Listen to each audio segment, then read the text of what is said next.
अस्सलाम वालेकुम, क्या हाल है आप सबके। उम्मीद करती हूँ कि आप सब लोग खैरियत से होंगे इंशाअल्लाह। आज का दिन बस कुछ यूँ शुरू हुआ कि मैंने देखा बच्चों की तबीयत कुछ बेहतर नहीं है। वही वायरल चल रहा है, फ्लू एंड फ़ीवर कफ वगैरह। तो बस फिर मैंने डिसाइड किया कि आज तो मुझे दलिया और यखनी ही बनानी पड़ेगी बच्चों के लिए, जो कि बहुत फ़ायदेमंद होती है। हमने अपने बचपन में हमेशा यही देखा कि जैसे थोड़ा बहुत बीमार होते थे, हमारी मामा फ़ौरन यही बनाती थी और हम फिर शौक़ से खाते भी थे। अच्छा, जब बीमार होते हैं तो हमें यखनी और दलिया बहुत अच्छा लग रहा होता है, और जब हम फिट-फाट होते हैं तो हमें बिल्कुल भी लाइक नहीं करते हम ये दलिया और यखनियाँ वगैरह। एक शायद ये कुदरती फैक्ट है ये। फिर बस मैंने बच्चा स्कूल गया हुआ था तो मैंने सोचा जल्दी-जल्दी उसके आने से पहले मैं फ्री कर लूँ अपने आप को। तो फिर मैंने दोनों चूल्हों पे एक-एक पतीली रखी, जिसमें एक में मैं यखनी चढ़ा रही हूँ और दूसरे में दलिया। दोनों की रेसिपी मैं आपको साथ-साथ गाइड करती रहूँगी। अगर आप लोगों को समझने में कोई मसला हो तो डिस्क्रिप्शन में मैं इनके इंग्रेडिएंट्स डिटेल मेंशन कर दूँगी, तो आपको ईज़ी हो जाएगा। 3 मैंने इसमें ले ली हैं बड़ी इलायची और 8-10 लौंगी और काली मिर्च। ये आधा किलो मीट है, ठीक है।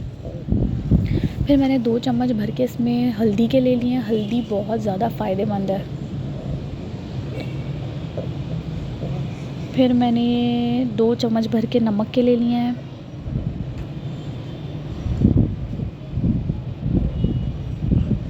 और फिर मैंने 1 चम्मच इसमें ज़ीरा ले लिया है।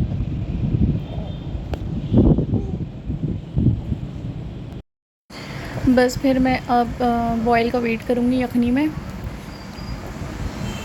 और इसी तरह मैंने पीछे आप देख रहे होंगे दूसरी पतीली में दलिया डाल के और भूनना शुरू कर दिया है। अच्छा, भूनना बहुत ज़रूरी है, उससे इतना अच्छा अरोमा आता है और फिर कलर भी बहुत अच्छा आ जाता है और टेस्ट में भी फ़र्क पड़ता है। आप ज़रूर ट्राई कीजिएगा, भून के लीजिएगा दलिया,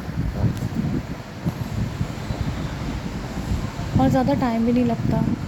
और फिर मैं भूल गई थी कि मैंने इसमें पिसा हुआ हरा धनिया तो लिया ही नहीं, तो फिर मैंने इसमें पिसा हुआ धनिया डाला 1 चम्मच भर के यखनी में।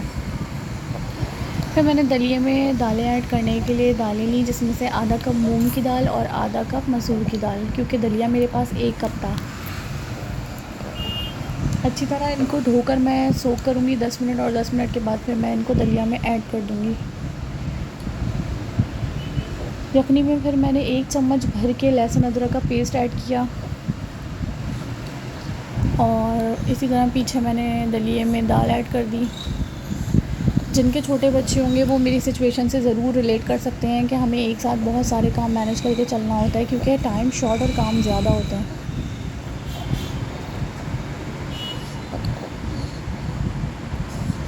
बस फिर मैंने दोनों ही पतीलियों को लिड से कवर कर दिया और मैंने 2 घंटे तक इनको बिल्कुल नहीं छेड़ा, और ये लो फ्लेम पे इस तरह कुक होते चले गए।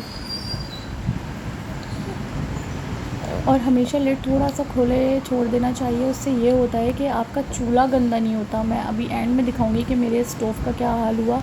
वो भी सिर्फ इस वजह से क्योंकि वो मैंने लिड तो खोला हुआ था लेकिन बॉयल बना और वो लिड पता नहीं कवर हो गया या क्या मसला हुआ, तो वो खैर मेरा स्टोव गंदा हो गया, जो कि मैंने रात में बहुत ज़्यादा मेहनत करके क्लीन किया था। इसी तरह मैं साथ साथ समेटती जा रही हूँ चीज़ें। कुछ मैंने बाहर से और मज़ीद चीज़ें मंगवाई थी, उनको रीफ़िल किया।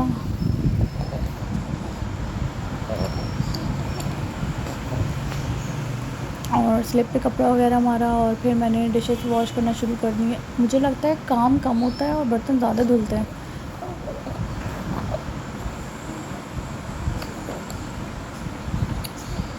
बच्चों के आने से पहले काम अगर हो जाए तो फिर तो बहुत सही रहता है, और अगर आप किसी मजबूरी की वजह से काम नहीं कर सके तो बस फिर तो वो डिले होता चला जाता है, क्योंकि बच्चों के साथ आप एक दफ़ा लग जाते हैं ना तो फिर बहुत मुश्किल से टाइम मिलता है।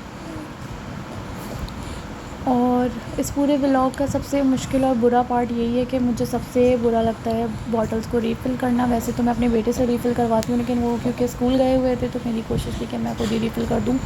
स्कूल से आने के बाद बच्चों का मूड नहीं होता कि वो कोई ऐसा काम करें जिससे उन्हें प्यार मिले या वो अच्छे बच्चे बन के रहें, वो नहीं हो तो स्कूल जाके बहुत ज़्यादा एहसान करते हैं और फिर आके ऐसा एटीट्यूड दिखाते हैं बच्चे कि बस डोंट टच मी वाला एटीट्यूड हो जाता है।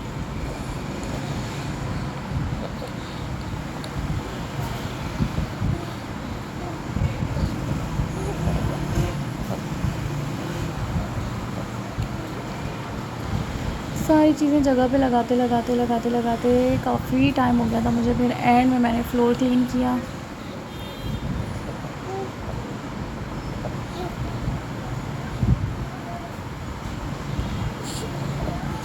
फ्लोर क्लीन किया और एक दो काम और किए जब तक मेरा दलिया और यखनी रेडी हो चुके थे। ऑलमोस्ट 2 आवर्स तो लगे ही हैं। और जब तक फिर बेटा स्कूल से आ चुका था तो फिर मैंने बस उन्हें फ़्रेश करने के बाद उन्हें लंच सर्व किया। और सर्विंग आप देख सकते हैं कि मैंने दलिया और यखनी किस तरह प्रेजेंटेशन के साथ निकाली है।